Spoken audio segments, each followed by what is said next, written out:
बोले श्याम रामचंद्र की, शंकर भगवान की, श्री हनुमान जी महाराज।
कथा रस रसिक यहाँ पधारे हमारे सभी देवतुल्य भाइयों, भक्तिमय, श्रद्धामय, ममतामय, पवित्रतामय हमारी सारी माताएं बहनों,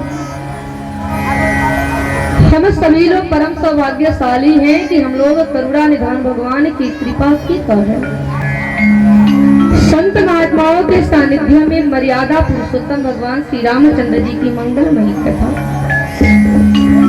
कल्याणकारी कथा हम सभी लोग श्री रामचरितमानस के धार पर प्राप्त कर रहे हैं। और आप सबके गांव की यह पवित्र धरा, जहां पर आज कथा का 7वां दिन प्रारंभ हो रहा है, और आज की बेला में जो भी भक्तगण आए हैं, श्रोता बंधु आए हैं, आप सभी भक्तों के, आप सभी श्रोताओं के श्रद्धा को मैं श्रद्धा पूर्वक नमन करती हूँ। जो समय का दान करके आप सभी लोग कथा में आ रहे हैं, कथा को सुन रहे हैं, कि मानव तन में हम आए हैं। भगवान ने ये हमें मानव का तन दिया है, तो ये तन केवल खाने कमाने मकान बनवाने के लिए भगवान हमको नहीं दिए। ये तन मिला है, हम इस शरीर में आए हैं ताकि इस तन के माध्यम से, इस तन से होकर के हम ईश्वर तक पहुंच सके, भगवान को पा सके, इसीलिए हम इस मानव शरीर में आए हैं। और देखिए, हमारा कर्म केवल भोजन बनाना नहीं है, मकान बनवाना नहीं है, भोजन करना नहीं है। हमारा कर्म है स्वाध्याय करना, हमारा कर्म है सत्संग करना, हमारा कर्म है कथा सुनना, यज्ञ करना, दान करना, परिक्रमा करना, पूजा करना, ये सब करना हम मनुष्यों का कर्म है। और ये जो सृष्टि आप लोग देख रहे हैं, ध्यान दीजिए, ये जो सृष्टि है, ये सृष्टि कर्म फल के आधार पर चल रही है। भगवान ने संसार को बनाया, दुनिया को बनाया, लेकिन इस संसार को नियमबद्ध चलाने के लिए, इस संसार को क्रमबद्ध चलाने के लिए भगवान ने कर्म फल का विधान बनाया। कर्म करने की छूट भगवान सबको दे दी है। हर एक इंसान कर्म करने को स्वतंत्र है, जैसा चाहते हैं वैसा कर्म कर सकते हैं। भगवान ने स्वतंत्रता दी है, आजादी दिए हैं, लेकिन जान ले कि जो ये छूट हमें मिला है, आजादी मिली है, इसका मतलब ये है कि भगवान हमारी परीक्षा ले रहे हैं। जो लोग इस छूट का सदुपयोग करते हैं, यानी अच्छा कर्म करते हैं, वो जीवन में सुख ही सुख पाते हैं। और जो लोग इस छूट का दुरुपयोग करते हैं, वो जीवन में केवल कष्ट ही कष्ट पाते हैं। देखिए, कर्म कई प्रकार के होते हैं, ध्यान दीजिए, कर्म जो है कई तरह के होते हैं। कुछ कर्म ऐसे होते हैं जिसका फल तो हमें तुरंत मिल जाता है, कुछ कर्म ऐसे होते हैं जिसका फल हमें कुछ समय बाद मिलता है, और कुछ कर्म ऐसे भी होते हैं जिसका फल हमें अगले जन्म में मिलता है। आपने देखा होगा, लोग सुख की इच्छा से कर्म करते हैं, जीवन में सुख को पाने के लिए कर्म करते हैं, लेकिन बदले में दुख मिलता है। क्यों? हम लोग तो सुख की इच्छा से कर्म कर रहे हैं, लेकिन जीवन में हमें दुख क्यों मिल रहा?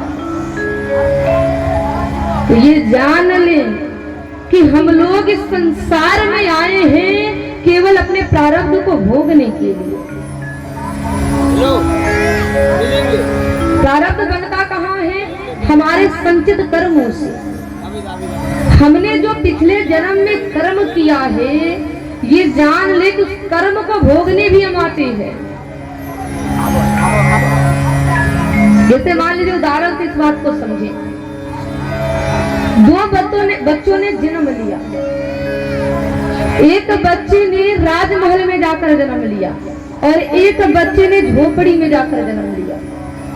दो बच्चों का जन्म हुआ। एक और देखिए, जैसे सीता मैया को ही देखिए। हमारे जीवन में कोई कष्ट आता है, कोई दुख आता है, हम परेशान हो जाते हैं, भगवान को भूल जाते हैं, भगवान की पूजा छोड़ देते हैं। आप उदाहरण में सीता मैया को देखिए, जो जगत की माता है, लेकिन जिस समय हमारे राम जी रावण पर विजय प्राप्त करके अयोध्या में आए और राम जी जब राजा बन गए, तो एक धोबी के कहने पर राम जी ने सीता मैया को वन में भेज दिया। अब इसमें गलती हम किसको माने? क्या गलती राम जी की थी? वो तो सीता मैया की परीक्षा भी लिए थे, अग्नि परीक्षा, फिर भी सीता जी को वन में भेज दिए। तो देखिए, गलती राम जी की भी नहीं है, गलती धोबी की भी नहीं है। गलती किसकी है?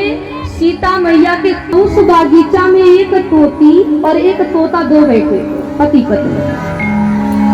अब तोती ने जब सीता जी को देखा, तोते से कहने लगी कि देखो, ये सीता है, राजा जनक की पुत्री है। एक बार अयोध्या के राजा दशरथ के पुत्र राम जी अयोध्या से जनकपुर में आएंगे, शिव जी का धनुष तोड़ेंगे और इनके साथ विवाह करके अयोध्या लेकर जाएंगे। तोते से पूछी कि तुम हमारे बारे में इतना कैसे जानती हो? तोते ने कहा कि मैं वाल्मीकि जी के आश्रम पे रहती हूँ। वाल्मीकि जी अपने शिष्यों को कथा सुनाते हैं, मैंने वही सुना है। अब सीता जी ने इस बात को जब सुना, तो उन्होंने तोती को पिंजरे में हो रहा है कि नहीं हो रहा। अब यही सोचकर सीता मैया उस तोती को पिंजरे में बंद कर दी। तोती गर्भवती थी। तोता लगा सीता जी के सामने गिड़गिड़ाने, विनती करने, कहने लगा मेरी पत्नी गर्भवती है, हमसे दूर नहीं रह पाएगी, हमारे बिना प्राण त्याग देगी। सीता मैया ने तोते की एक बात भी नहीं सुनी। तोती भी बहुत रोई, बहुत गिड़गिड़ाई कि मैं अपने पति से अलग नहीं रह पाऊंगी, लेकिन सीता मैया उसकी भी नहीं सुनी, पिंजरे में बंद कर दी। तोती जो है, तोते की याद में तड़प तड़प करके अपने प्राण को त्याग दिया, पति से दूर होना होगा। वही देखिए, सीता मैया गर्भवती हुई, राम जी से दूर होना पड़ा, तो सीता जी को भी अपने कर्म का फल भोगना पड़ा। तो कर्मों का फल देर से ही सही मिलता जरूर है, जरूर मिलेगा। जैसा काम करोगे, जैसा कर्म करेंगे, उसका फल आपको भोगना पड़ेगा। हम तो इंसान हैं, भगवान को भी भोगना पड़ा है। जब राम जी ने छिप करके बाली को मारा, तो इसका फल भगवान को कृष्ण जन्म में भोगना पड़ा। एक पहेली द्वारा बाढ़ से बेधे जाने पर राम जी को इसका फल भोगना पड़ा। तो कर्मों का फल सबको भोगना पड़ता है, भगवान को भी भोगना पड़ा है। इसलिए अगर जीवन में कोई कष्ट भी आता है, तो बस यही सोचिए कि पिछले जन्म का कोई ऐसा कर्म है जो फल हमें इस जन्म में मिल रहा है। बहुत लोग भगवान की खूब पूजा करते हैं, भगवान की भक्ति करते हैं, लेकिन उनको ज्यादा दुख मिलता है। क्यों मिलता है? क्योंकि पिछले जन्म का उन्होंने कोई ऐसा काम किया है जिसका फल इस जन्म में मिल रहा है। इसलिए दुख आए तो परेशान ना होइए। कहा जाता है क्या, दुख ये जग दुख का मेला है, हाँ दुख में मत घबराना पंछी, ये जग दुख का मेला है, चाहे भीड़ भरी अंबर में पूर्णा तुम्हें अकेला है, चाहे भीड़ भरी अंबर में पूर्णा तुम्हें अकेला है, चाहे भीड़ भरी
भगवान ने संसार को जब बनाया ना, सब कुछ भगवान ने मनुष्य को दे दिया, हर एक स्वतंत्रता दे दी, हर एक आजादी दे दी, कर्म करने के लिए छूट दे दिया।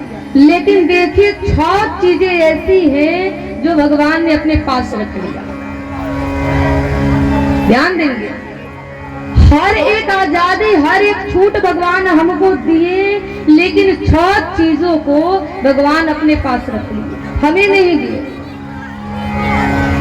और ये 6 चीजें कौन कौन सी हैं? मेरी आगे वाली माँ लोग इधर ध्यान दें, मीटिंग करना बंद करिए। ये मीटिंग चालू हो जा रहा है। तो देखिए भगवान 6 चीजें अपने पास रखते हैं। ये 6 चीजें कौन कौन सी हैं? बिल्कुल समझने वाली बात।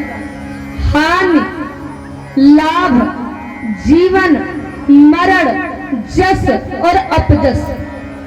ये 6 चीजें किसके हाथ में हैं? भगवान के हाथ में। इन 6 चीजों पर हमारा अधिकार नहीं चल सकता। आप व्यापार करेंगे, व्यापार करेंगे, उसमें हानि हो रही है कि लाभ हो रहा है, भगवान के हाथ में। किसी को जीवन देना भगवान के हाथ में है, किसी को मृत्यु देना भगवान के हाथ में है, जस मिलना भगवान के हाथ में है, अपजस मिलना भगवान के हाथ में है। ये 6 चीज भगवान अपने हाथ में रख लिए। देखिए भगवान के आने से ये 6 चीजें धरती पर घटी है। हानि किसे होती है? मेरे पीछे वाले भाई, हानि किसे होती है? अयोध्या को होती है। हानि किसे होती है? अयोध्या को होती है। जिस समय हमारे राम जी 14 वर्ष के लिए वन में जाते हैं, 14 वर्ष अयोध्या में किसी के घर बेटे ने जन्म नहीं लिया। 14 वर्ष अयोध्या में किसी के घर बेटी का जन्म नहीं हुआ। 14 वर्ष अयोध्या में किसी बेटे की शादी नहीं हुई। किसी बेटी का विवाह नहीं हुआ, 14 वर्ष अयोध्या में किसी के घर किसी भी प्रकार का कोई बैंड नहीं बजा, कोई बाजा नहीं बजा, तो हानि किसे हुई? अयोध्या को हुई। लाभ किसे मिला? वनवासियों को मिला। भगवान वन में गए, सबने भगवान का दर्शन किया। जीवन किसे मिला? अहिल्या को मिला। मृत्यु किसकी हुई? राजा दशरथ की हुई। जस किसे मिला? हनुमान जी को मिला, भरत जी को मिला, लक्ष्मण जी को मिला। और अपजस किसे मिला? कैकेयी माता को मिला। तो भगवान के आने से धरती पर 6 घटनाएं घटी है। हानि, लाभ, जीवन, मरण, जस, अपजस, ये 6 चीज भगवान के हाथ में है। इन 6 चीजों पर हमारा आपका कोई अधिकार नहीं चल सकता। तो ये 6 चीज भगवान के हाथ में है। किसी की मृत्यु हो रही है, भगवान की ही हाथ में है। तो देखिए, आप सुन रहे थे कि कर्मों का फल सबको भोगना पड़ता है, तो राजा दशरथ को भी कर्म का फल भोगना पड़ा। जब दशरथ जी ने श्रवण कुमार को मारा, श्रवण कुमार के माता पिता दशरथ जी को श्राप दी कि जैसे हम पुत्र के विरह में मर रहे हैं, तुम भी पुत्र के विरह में तड़प तड़प कर मरोगे। दशरथ जी की मृत्यु राम जी के विरह में तड़प तड़प कर हुई। भगवान राम अपने पिता को भी कर्म फल से छुड़ाने में असमर्थ हो गए। अच्छा देखिए, अभी मैं आप सबको इस प्रसंग पे लेकर चलूंगी जहां हमने कल छोड़ा था, लेकिन एक और यहाँ छोटा सा निवेदन करें। जानने वाली बातें हैं। जैसे लोग जब मरते हैं, जैसे दशरथ जी की मृत्यु होती है तो भरत जी खूब रोते हैं, इतना रोते हैं कि गुरु वशिष्ठ भरत जी को कहते हैं कि सुनहु भरत भावी प्रबल, बिलख कहे मुनिनाथ, हानि लाभ जीवन मरण, जस अपजस विधियात। वशिष्ठ जी समझाते हैं कि हानि लाभ जीवन मरण जस अपजस भगवान के हाथ में है, और तुम्हारे पिता मरे हैं तो तुम्हारे पिता की मृत्यु जो है सोचनीय नहीं है, शोभनीय है। तो ध्यान दें, किसके किसके मृत्यु पर हमको सोच करना चाहिए, किसके किसके मृत्यु पर हमें विचार करना चाहिए। ध्यान से सुन लीजिए, संसार में कौन मरे तो हमें सोच करना चाहिए। तो बाबा तुलसी सबसे पहले ब्राह्मणों को बताते हैं, चौपाई पर ध्यान दीजिए। सोचिए विप्र जो वेद विहीना, सजनिज धर्म विषय लेहीना।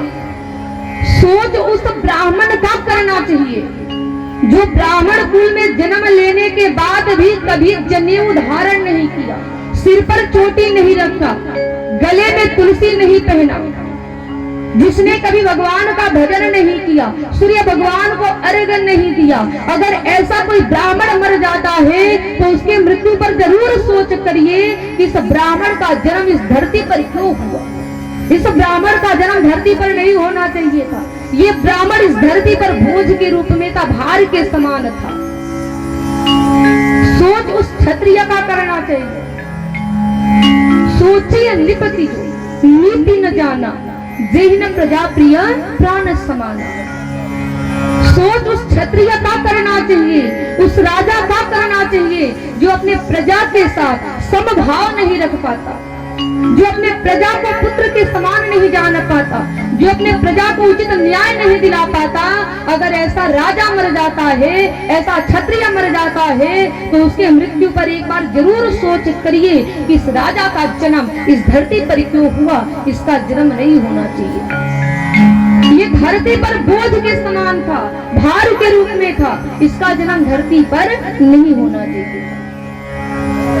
सोच उस वैश्य का करना चाहिए जो धनी होने के बाद भी कभी अपने घर के देहली पर किसी मेहमान को भोजन नहीं कराया, किसी भूखे को भोजन नहीं कराया, कभी शिव जी की आराधना नहीं की, शिव जी का भजन नहीं किया। अगर ऐसा वैश्य मर जाता है तो उसकी मृत्यु पर सोच करिए कि इसका जन्म इस धरती पर क्यों हुआ। सोच उस शूद्र का करना चाहिए जो थोड़े से ज्ञान होने पर अहंकारी हो जाता है। अगर ऐसा शूद्र मर जाता है उसके मृत्यु पर सोच करिए कि इसका जन्म इस धरती पर क्यों हुआ। पुनः सोच उस स्त्री का करना चाहिए। मेरी मान लो, बात कड़वी है लेकिन बिल्कुल सत्य है। सोच उस स्त्री का करना चाहिए जो अपने पति को छोड़ करके दूसरे पुरुष के साथ संबंध जोड़ती है, जो अपने पति के पीठ पीछे पति को धोखा देती है। अगर ऐसी स्त्री मर जाती है तो उसके मृत्यु पर सोचना चाहिए कि इसका जन्म धरती पर क्यों हुआ। और ये जान ले कि जो स्त्री अपने पति को छोड़कर दूसरे पुरुष के साथ संबंध बनाती है, कितना हो व्रत कर ले, उपवास कर ले, पूजा कर ले, ग्रंथ कहता है कि उसे इसका लाभ मिलने वाला नहीं है। जो जब मन किया थैला उठाई बाजार को चली गई, जब मन किया घर आ गई। अगर ऐसी स्त्री मर जाती है तो सोच करना चाहिए कि इस स्त्री का जन्म धरती पर क्यों हुआ। नहीं होना चाहिए था। भारत है ये स्त्री। पुनः सोच उस पुरुष का करना चाहिए जो अपनी पत्नी को धोखा देता है, पत्नी के पीठ पीछे पत्नी को छलता है। अगर ऐसा पुरुष मर जाता है तो उसके मृत्यु पर सोच करिए कि इसका जन्म धरती पर क्यों हुआ। पुनः सोच उस साधु का करना चाहिए, उस संत का करना चाहिए जो केवल संत का चोला पहन लिया है और संसार। पुनः सोच उस बुद्धि व्यक्ति का करना। स्त्री जो इंद्रियां हैं शिथिल हो गई लेकिन उसे भगवान का मंदिर अच्छा नहीं लगता, भगवान की कथा प्यारी नहीं लगती, जो संसार के भोग भोगने में लगा है, संसार के गप सप में लगा है। अगर ऐसा बुढ़ा कोई मर जाता है तो उसके मृत्यु पर सोच करिए कि इसका जन्म संसार में क्यों हुआ। पुनः सोच चुगलखोर का करिए जो चुगली करके एक दूसरे में झगड़ा लगाता है। अगर कोई चुगलखोर मर जा रहा है तो उसके मृत्यु पर सोचिए कि इसका जन्म धरती पर क्यों हुआ। जो अपने 1 रुपए के फायदे के लिए सामने वाले का 5000 का नुकसान है तो उसके मृत्यु पर सोच करिए कि इसका जन्म धरती पर क्यों हुआ। नहीं आना चाहिए था इसको धरती पर। ये धरती पर भार के समान था। अगर ऐसे लोग मर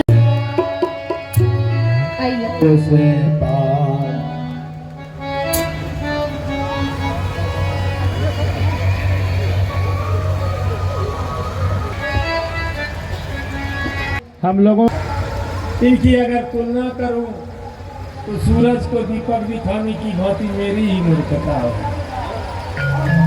और बांका जिले के नूर हैं, हम लोगों के रिश्तेदार हैं, भाई के समान हैं। बड़ी खुशी हुई कि आज इस लक्ष्मी नारायण महायज्ञ इनकी उपस्थिति हुई। इनका मैं आप सबों की ओर से खेसर के तमाम इलाके की तरफ से मैं इनका हार्दिक स्वागत करता हूं और अभिनंदन करता हूं। दोस्तों, आर्यावर्त की यह पवित्र धरती अनेकों वीरांगनाएं से, अनेकों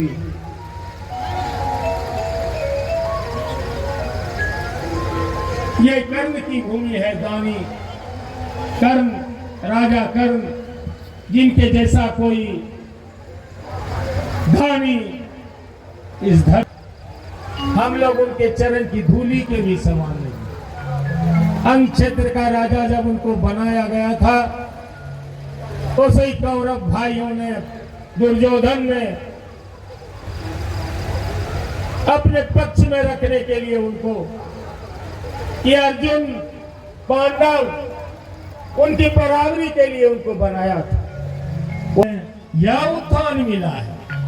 पूरी भला हो गंगा इसे चुका कौन सा दाम, कृपा करे दीनमान आऊं तेरे किस दिन का। सच है सत्ता सिमट सिमट वो बोलते हैं, मैं नहीं बोलता, वो बोले थे। हम लोग पढ़े हैं, सच है सत्ता सिमट सिमट जब आज मेरे हाथों में आई, शांति भक्त मैं साधु पुरुष क्यों चाहूं कभी लड़ाई। शांति नहीं तब तक जब तक, अंग क्षेत्र के लोगों को कहते हैं संबोधित करके, शांति नहीं तब तक जब तक सुख भाग में मेरे का सम हो, नहीं किसी को बहुत अधिक हो, नहीं किसी को कम। वो गरीबों के मसीहा थे, वो चाहते थे कि हमारे क्षेत्र में जो भी गरीब लोग हैं उनको मैं समतुल्य कर दूं, अमीरों के बराबर कर दूं। वो उनके पास तो धन था नहीं, दुर्गा माँ के उपासक थे। इसी चंडी स्थान में, मुंगेर में आप देखते होंगे, चंडी स्थान में अभी भी कढ़ाई वो उल्टी हुई थे, खोलती हुई तेल के कढ़ाई में वो प्रवेश करते थे और दुर्गा माता प्रसन्न होती थी। बोलो पुत्र तुझे क्या चाहिए? तो वो कहते थे, माँ मैं तो एक गरीब क्षेत्र का राजा हूँ, मेरे पास तो कोई जनता को देने के लिए कुछ है नहीं माता, तुम मुझे 1.25 मन सोना तुम बोलो कितना मांगते हो? बोला मैं अधिक नहीं मांगता, जो गरीबों के बीच बांट सकूं वही मांगता हूँ। वो 2.25 मन सोना दुर्गा मैया रोज प्रसन्न होकर उनको देती थी और वो गरीबों के बीच बांटा करते थे। वो चाहते थे, वो एक इतिहास थे। उन लोगों की कहानी क्या कहूं, उन लोगों की कहानी तो बड़े बड़े महापुरुष, बड़े बड़े धर्मात्मा, बड़े बड़े पुण्यात्मा, इन लोगों से उन लोगों की कहानी आप कभी न कभी तो सुने ही होंगे। नहीं सुने होंगे तो मैं इनसे अनुरोध करूंगा कि आप जरूर सुनाएंगे। विशेष में क्या बोलूं,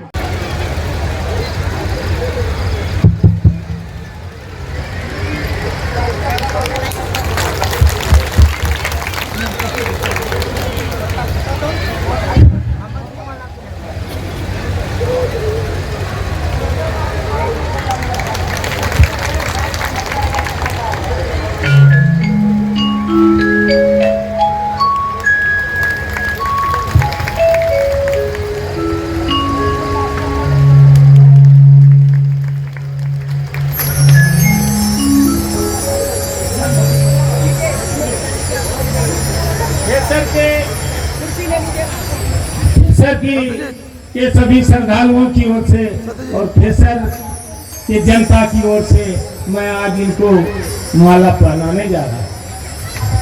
क्या आप इजाजत देंगे?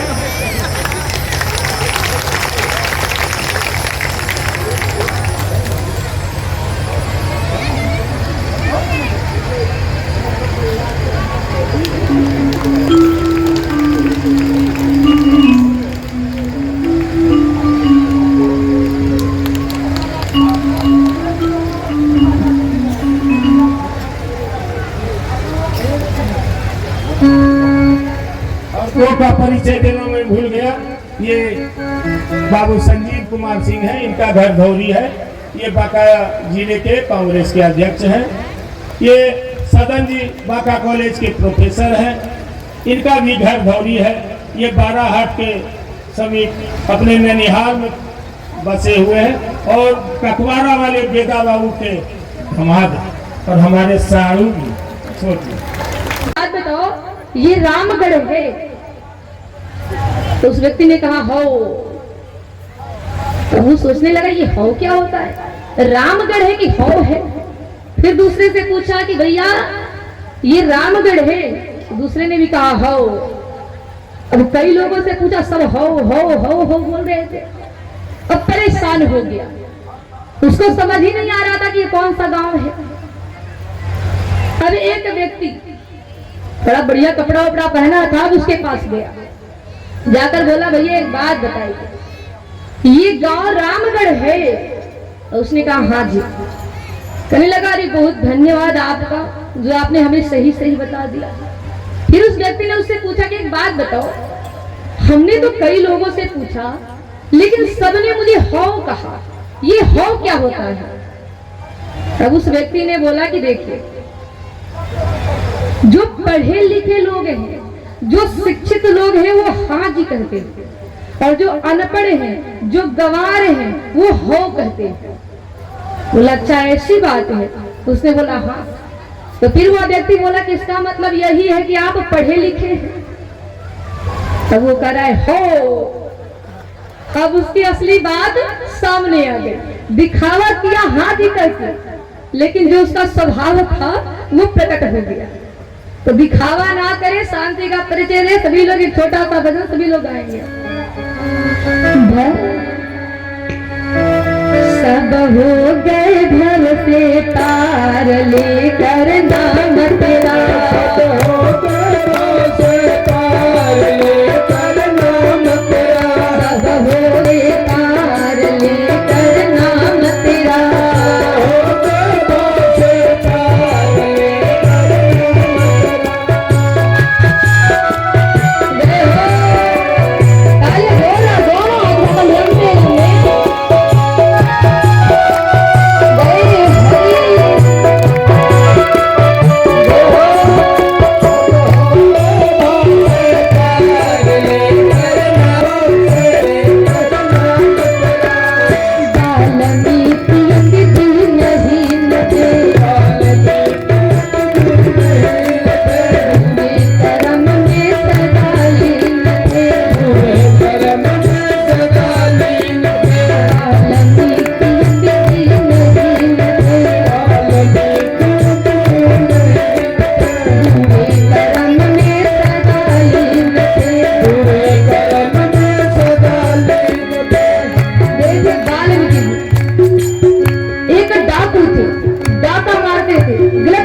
रामायण तैयार, लेकर नाम तेरा।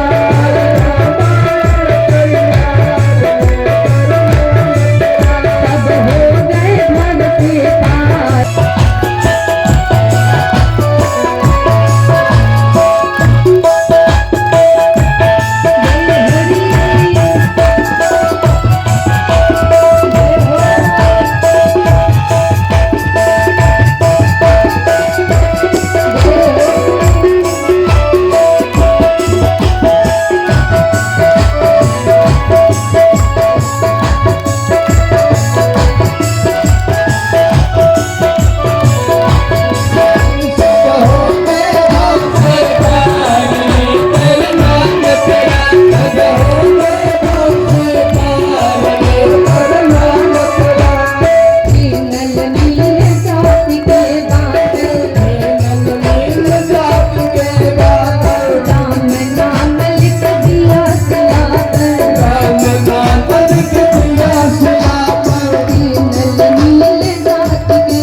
लेकिन जब राम जी का नाम पत्थर के शिला पर लिखी तो उन्होंने क्या करा?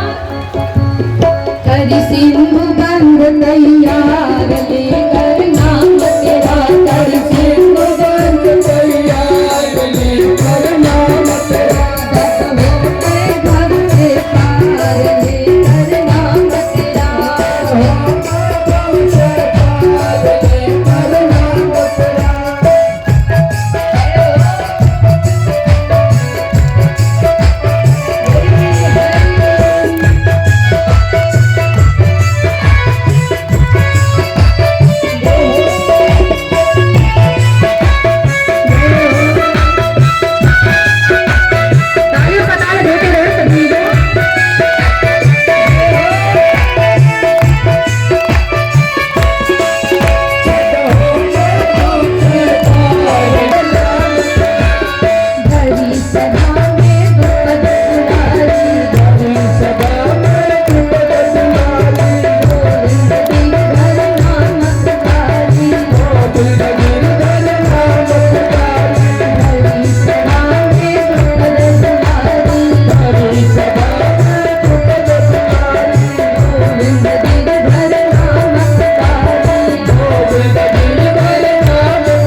को पुकारी, अपने 5 पतियों को पुकारी, कोई बचाने नहीं आया।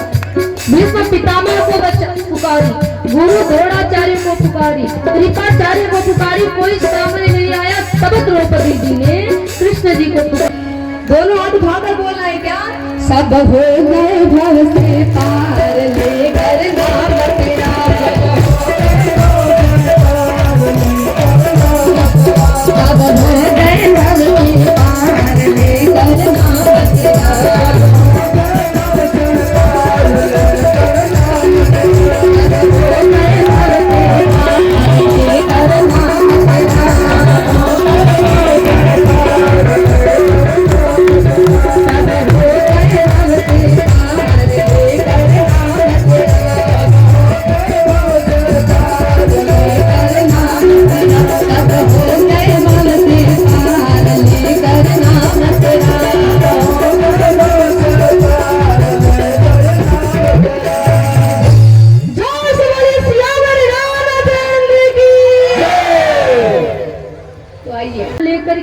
मंत्रियों को लेकर के और अपने गुरु सतानंद जी को लेकर के जनक जी विश्वामित्र जी के पास आते हैं।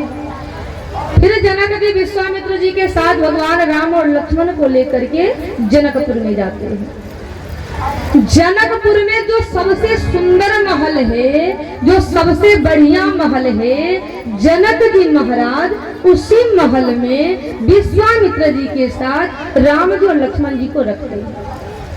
ध्यान दे, समझने वाली बात।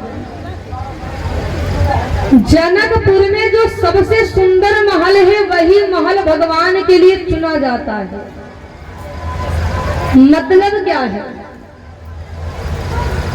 मेरी मान लो, जनकपुर में जो सबसे सुंदर महल है, वही महल भगवान के लिए चुना जाता है। क्यों? ये है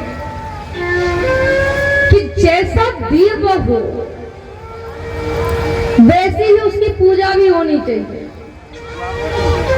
हमारे घर में अगर कोई मेहमान आ जाते हैं, कोई अतिथि आ जाते हैं, तो हम क्या करते हैं? भले ही जमीन पर सो जाते हैं, लेकिन अपने घर में आए मेहमानों को कहाँ सुलाते हैं? बेड पर सुलाते हैं, बिस्तर पर सुलाते हैं। क्यों? क्योंकि ये हमारे भारत देश की संस्कृति है, ये हमारे भारत देश की सभ्यता है कि घर में आए मेहमानों का हम आदर करते हैं। अब जनकपुर में जो सबसे सुंदर महल है, वही महल जनक जी भगवान को चुनते हैं। कारण क्या है? यहाँ कथा हमें सीख दे रही है कि जो हमारी सबसे प्रिय चीज हो, जो हमारी सबसे प्रिय वस्तु हो, हम उसे भगवान को सौंप दें, समर्पित कर दें। विचार करें, हमारी सबसे प्रिय चीज क्या है?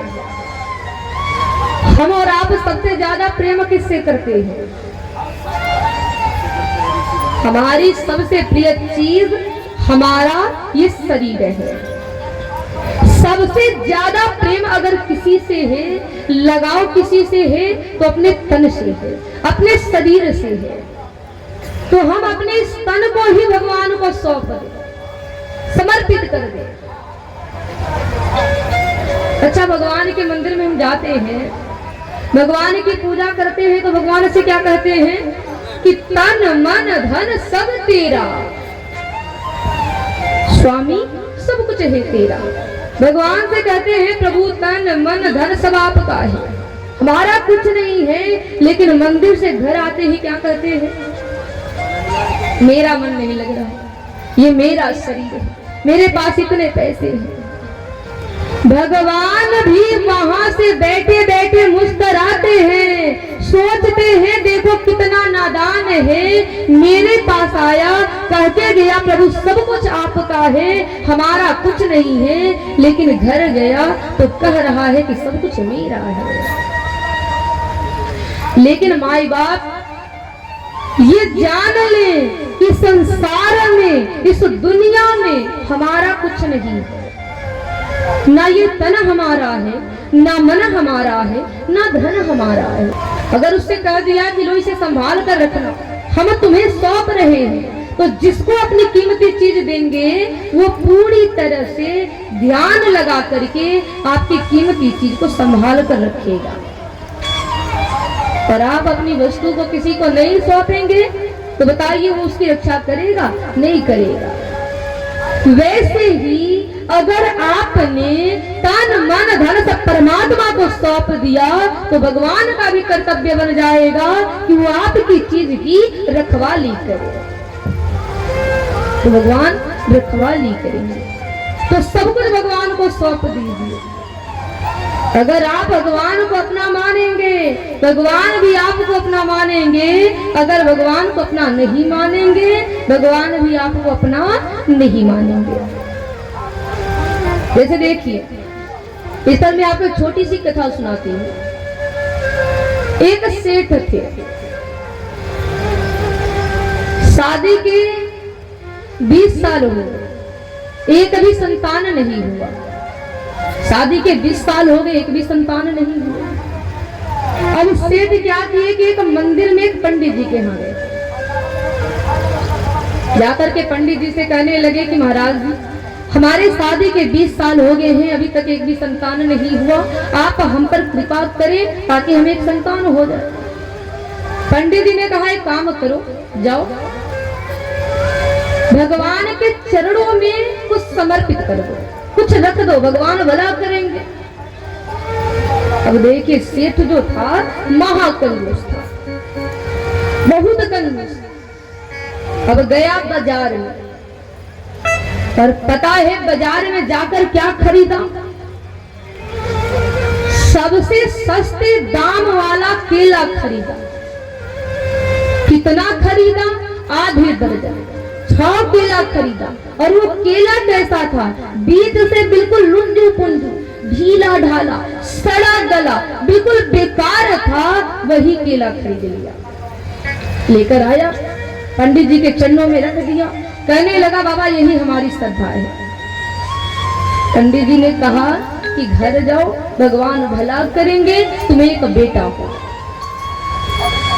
अब सेठ घर गया। कुछ समय बाद सेठ को एक बेटा हुआ। अब आप बताइए बेटा कैसा हुआ होगा? केला कैसा चढ़ाया था? बीज से लुंजू पुंजू, ढीला ढाला, सड़ा गला केला चढ़ाया था। बेटा भी वैसा ही हुआ, कमर से लुंजू पुंजू, ढीला ढाला, कमर से बैठ नहीं पा रहा था। अब सेठ परेशान हुआ, दौड़ते हुए पंडित जी के यहाँ गया और जाकर कहा बाबा आपकी कृपा से बेटा तो हुआ है, लेकिन मेरा बेटा कमर से नहीं बैठ पा रहा है। पंडित जी ने कहा जैसा तूने केला चढ़ाया था, भगवान ने तुझे बेटा भी वैसा ही दिया है। केला भी तूने वैसा ही चढ़ाया था, लुंजो पुंजो, ढीला डाला, सड़ा गला। बेटा भी वैसा ही हुआ है, कमर से लुंजो पुंजो, ढीला डाला। कहने का भाव क्या है? भगवान के प्रति जैसा भाव रखेंगे, जैसी सोच रखेंगे, भगवान भी आपके प्रति वैसा ही भाव रखेंगे, वैसा ही फल देंगे। इसलिए भगवान के प्रति अच्छा भाव रखें। अपना तन मन धन सब परमात्मा को सौंप दीजिए, परमात्मा रक्षा करने लगेंगे। अब देखिए, जनकपुर में जो सबसे सुंदर महल है, जनक जी महाराज वही महल भगवान के लिए चुनते हैं। राम लक्ष्मण उस महल में विश्वामित्र जी के साथ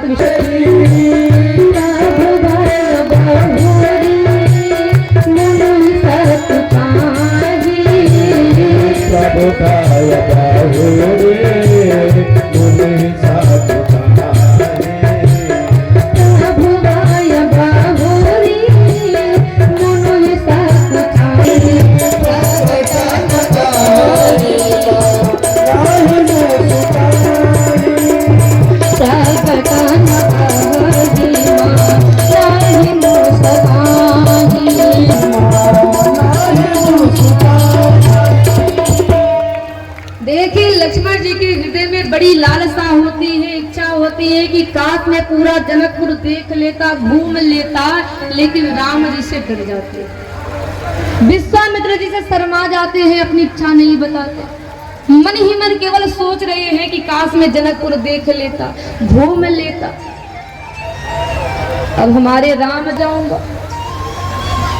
विश्वामित्र बोले कि राम तुम तो धर्म की रक्षा करने वाले हो, तुम दोनों भाई जाओ, सुंदर रूप दिखाकर पूरे नगर वालों के नेत्र को सफल कर दो। अब विश्वामित्र जी की आज्ञा लेकर के राम लक्ष्मण नगर को घूमने चल दिए, और जैसे ही नगर के लोगों को पता चला, मेरी मायलू, जैसे ही नगर वासी जाने कि राम लक्ष्मण नगर घूमने आ रहे हैं, तो सभी नगर के लिए दौड़ पड़े। देखिए, व्यापारी जो थे अपने व्यापार को छोड़ दिए, किसान जो थे अपने खेत का काम छोड़ दिए, छोटे छोटे बच्चे खिलौने छोड़ दिए, घर की स्त्री अपने अपने घर का काम काज छोड़ दिए, ग्राहक अपनी चीजें छोड़ दिए। जो जिस दशा में है, जिस भेष में है, उसी दशा में, उसी स्थिति में, उसी भेष में राम जी को देखने दौड़ पड़ते हैं। सोचिए कि राम जी को देखने के लिए जनकपुर वासी अपने अपने काम को छोड़ते हैं। कारण क्या है? जनकपुर के लोग जो हैं अपने जीवन में ज्यादा महत्व किसे दिए हैं? तो राम को दिए। तो राम के लिए काम को छोड़े हैं। लेकिन एक बार सोचिए कि हम हमारे जीवन में ज्यादा महत्व किसे दे रहे हैं? हम अपने जीवन में ज्यादा महत्व काम को दे रहे हैं। कोई जरूरी काम पर भी रोज जो है भगवान के नाम पर कुछ समय निकाल करके भगवान के पास बैठ करके भगवान की पूजा जरूर करें। तो जनकपुर वासी जीवन में ज्यादा महत्व राम को दे रहे हैं। और जो हमारी दादी जी लोग बैठी हैं, एक बात बता दे आपको, अगर पुत्र बड़ा हो जाए, घर में बहू आ जाए, घर की सारी जिम्मेदारी बेटे बहू को सौंप करके आप क्या करिए, हाथ में तुलसी माला लेकर के राम राम राम राम करना चालू कर दिए। मेरी मायलो, आप घर के गृहिणी में बुढ़ापा किसने देखा है?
Hey!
ऐसे नहीं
जाती हैं और कहती हैं कि मोर मनोरथ जान होनी के बसो सदा और पुरुष रही के। कहती हैं कि हेमा आप मेरी इच्छा को जान रही है, मेरी मनोरथ को जान रही है, इसलिए मैं कुछ प्रकट नहीं कर रही।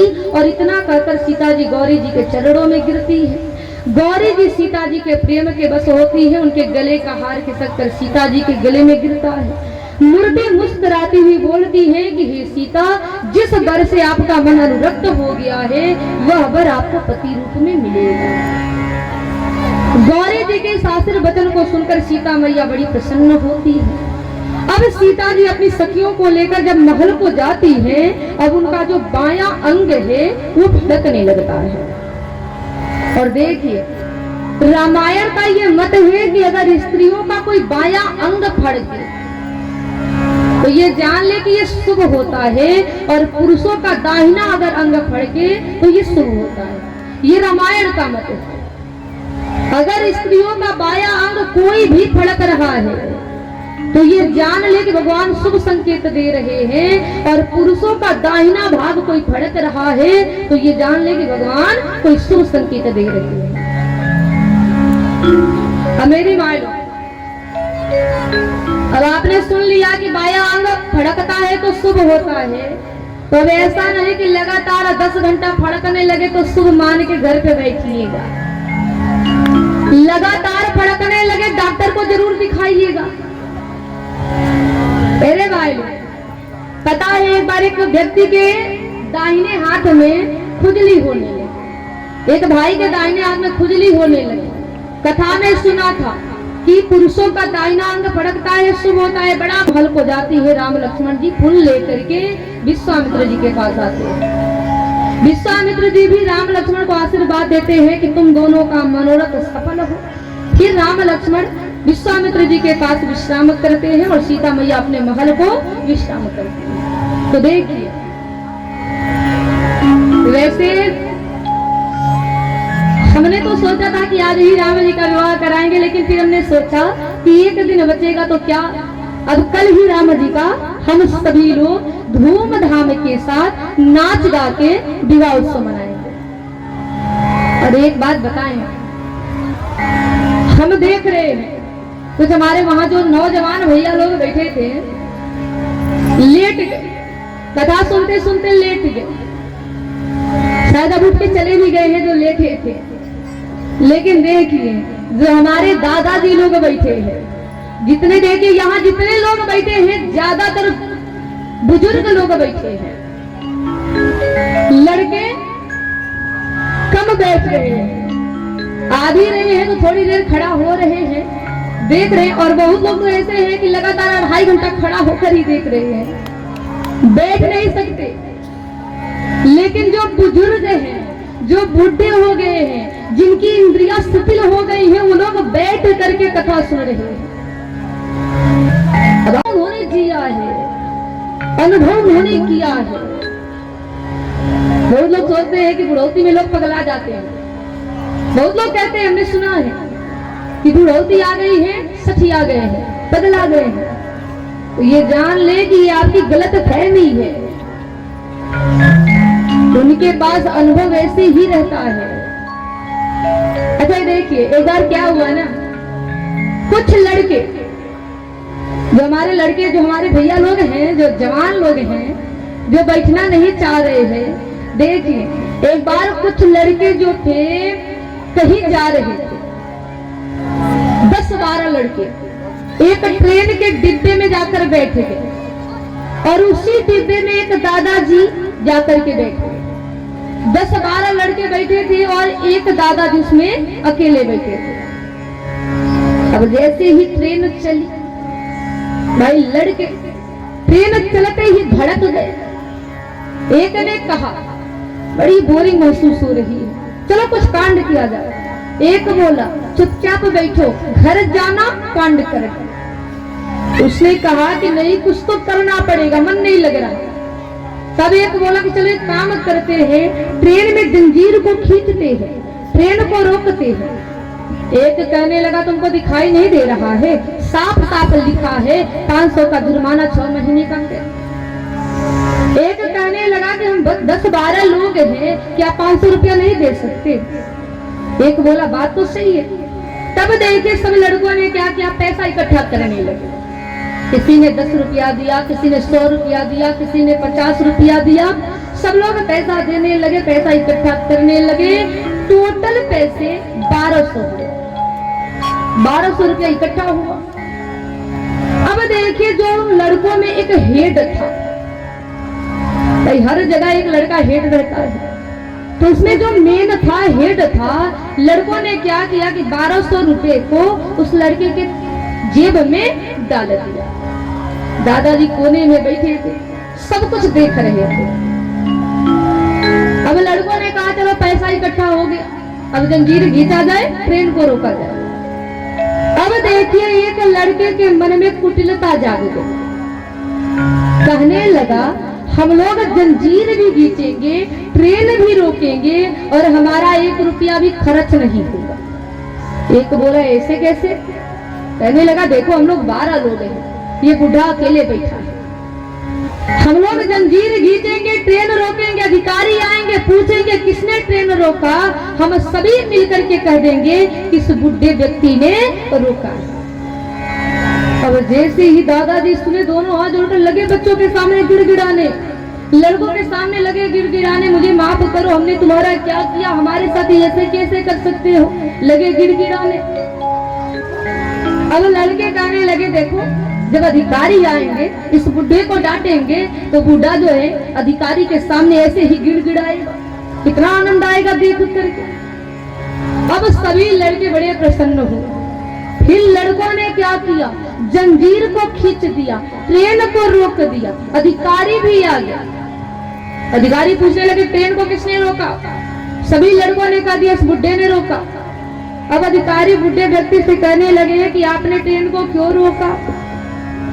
अब दादाजी सोचने लगे, विचार करने लगे कि अगर हमने कह दिया कि मैंने ट्रेन को नहीं रोका है तो हमारे बातों पर तो किसी को भरोसा ही नहीं होगा, क्योंकि मैं तो अकेले हूँ और ये 10-12 लोग हैं, सब हमको ही कह रहे हैं। अब दादाजी सोचने लगे कि मैं कहूंगा कि मैंने नहीं रोका तो हमारी बातों पर कोई भरोसा नहीं करेगा। अब देखे दादाजी ने दिमाग लगाया, कहने लगे कि साहब ट्रेन को हमने ही रोका है। अधिकारी बोले क्यों रोके हैं? दादाजी कहने लगे एक मजबूरी है। अधिकारी बोले कैसे मजबूरी? दादाजी ने कहा कि देखिए साहब मैं अकेले यहाँ बैठा हूँ, ये सारे लड़के मेरे जेब में 1200 रुपए थे और ये सारे लड़के हमारे जेब से 1200 रुपया छीन लिए। अगर आपको यकीन नहीं है तो इस लड़के के थैले में चेक करिए, सारा पैसा इसी में रखा गया है। तब अधिकारी ने चेक किया तो सच में उस लड़के के थैले में 1200 रुपए। अब अधिकारी लड़के के थैले से 1200 रुपया निकाले, दादाजी को दे दिया। अब लगे सभी लोग दादाजी को शाबाशी देने, आपने अच्छा किया, ऐसे ही करना चाहिए। अब लड़के एक दूसरे को देखने लगे, पुलिस आ गई, पुलिस पकड़कर लड़कों को ले जाने लगी। सभी लड़के सोचने लगे कि हमने तो ये सोचा ही नहीं था। तब दादाजी अपने सफेद दाढ़ी पर हाथ रखकर कहने लगे कि ये दाढ़ी ऐसे ही नहीं पक गए हैं, आए थे हमको फंसाने। तो देखिए जो बुजुर्ग होते हैं, जो बुढ़े होते हैं, उनके पास अनुभव रहता है, ज्ञान रहता है, समझदारी रहती है, लड़कों में जोश रहता है, शक्ति रहती है, अनुभव उतना ज्यादा नहीं रहता। तो कभी ये मत सोचे कि जो बुजुर्ग हैं वो पगला गए हैं, सटिया जाते हैं। और हम यही देख रहे हैं रोज रोज कि जो एकदम बुजुर्ग हो गए हैं, जो चलने में भी असमर्थ हैं, वो भी आकर बैठकर कथा सुनते हैं। तो बहुत अच्छा लग रहा है मेरे दादाजी आप लोगों को देख करके, और हमारी माँ लोग भी, दादी जी लोग भी बैठ रही हैं, और जो पतोया लोग हैं वो तो बतियाने के लिए आ ही रही है। आइए कल हमारे राम जी का विवाह, तेरी मूर्ति उतारू है रघुवर तेरी आरती, मैं बसा कर तेरी मूर्ति उतारू है रघुवर तेरी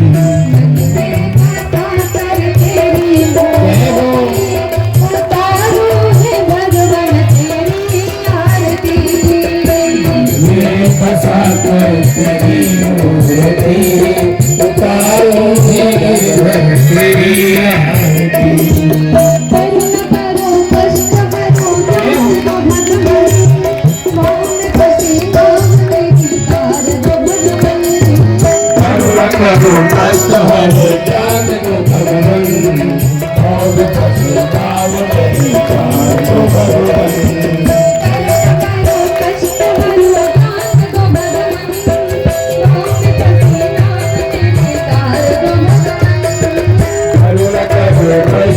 को ज्ञान दो खड़गन